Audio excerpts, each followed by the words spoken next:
I've been telling me that I shake too much, that my nerves are bad, but that's just because I still haven't finished my growing pains. But as soon as I do, I'll be fine. And then I'm going to take it on the road and show all you motherfuckers what I can do. But until then, you know.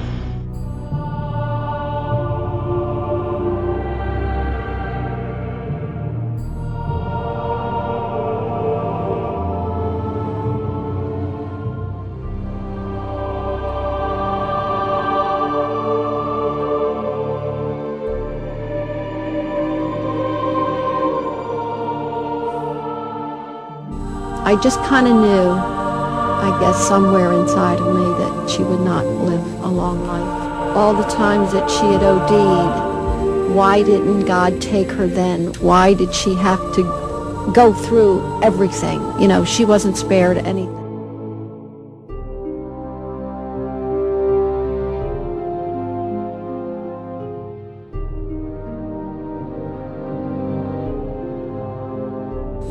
Gia, when you got out here being photographed, you not only looked different, you acted different.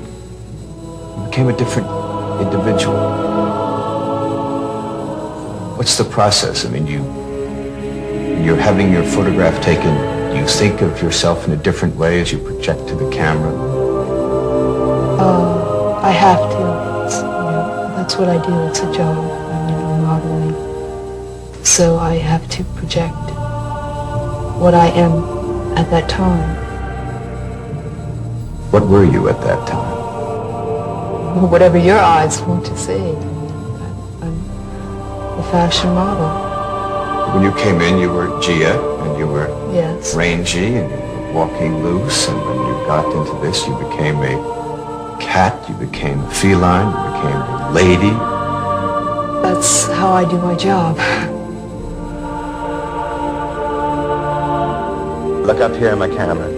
Right in. Beautiful like that. Great.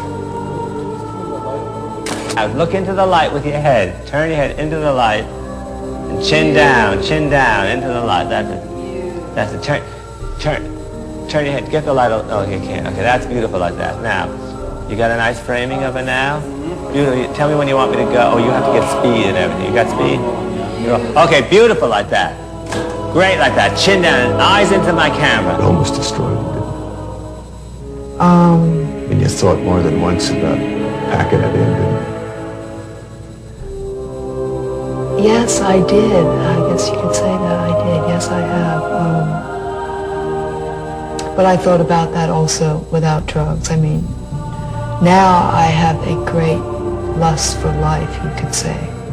And I love life. And it's a wonderful feeling.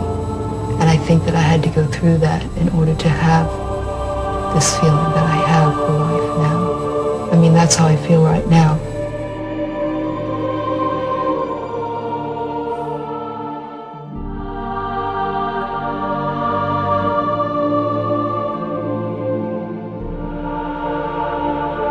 Why she took up with what she did and why she ended up the way she did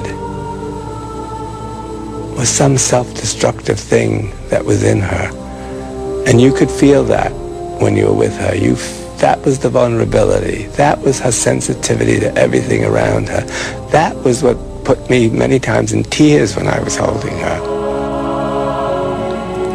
Nobody, I don't care who it is, especially a mother, should ever see what I saw.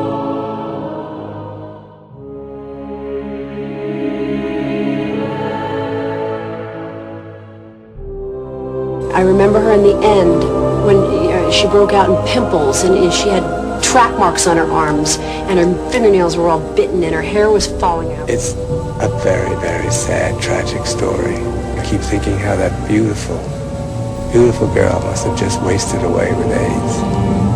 And that horrifies me. What do you think killed you? Lack of love. Lack of love. She never seemed to be able to find the people that could give her the love that she needed, the specific kind of love that she needed. It's hard to make difference between what is real and what is not real. The photographer, Chris von Wagenheim, who was at the peak of his career at that time, was intensely riveted to her. He was gone. He just couldn't take his eyes off it. The camera, click, click, click. I mean, there was, you see the movie The Eyes of Laura Mars, this girl did it before the movie. I mean, she really, really was amazing. You just looked at her, it was this presence that was so unlike anybody else. So unlike anybody else. In private life, she was very simple, and she never wore makeup, she never cared about anything. And then with the light, she would just... Stay just like that, Gia. Stay like that till I can shoot. It's beautiful like that, Harry. Fabulous. Beautiful like that. Great. Great like that. Move slow. Not fast.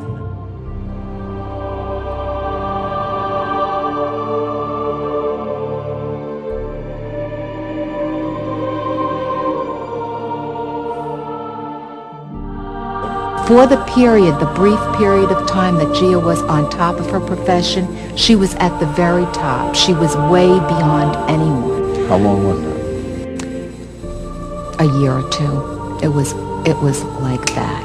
I've used for many years binoculars, little binoculars, so that I can focus on what the camera sees and get a close-up view, because Scabula was using a long lens, and to my horror, I saw her arms. She was very thin at the time as well, and there were track marks. This one time she showed up to the shooting with tons of track marks, and it was just really hard to cover them and really hard to photograph her, because you could only do it by certain angles. I think they were on her arms and parts of her legs. I knew by what she was saying, having been there myself, that this girl was using a lot of heroin, and that she was doing it a lot more frequently than people thought she was, and that she was frightened. It kind of creeps up on you and catches you in a world that's, none that anyone will ever know except someone that has been there. Here we are in the land of make-believe, right? Fantasy, okay. Dreams come true. It's real hard. I feel sorry for these girls. It's mentally, it's a lot of strain on your mind. I remember touching her face and putting on eye makeup and thinking, my God, it's like you don't need anything.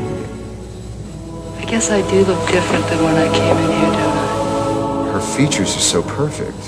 Was in a building on 53rd Street. I can't remember the name. A big modern building. And we were shooting, and now that I'm thinking, it was Italian Bazaar.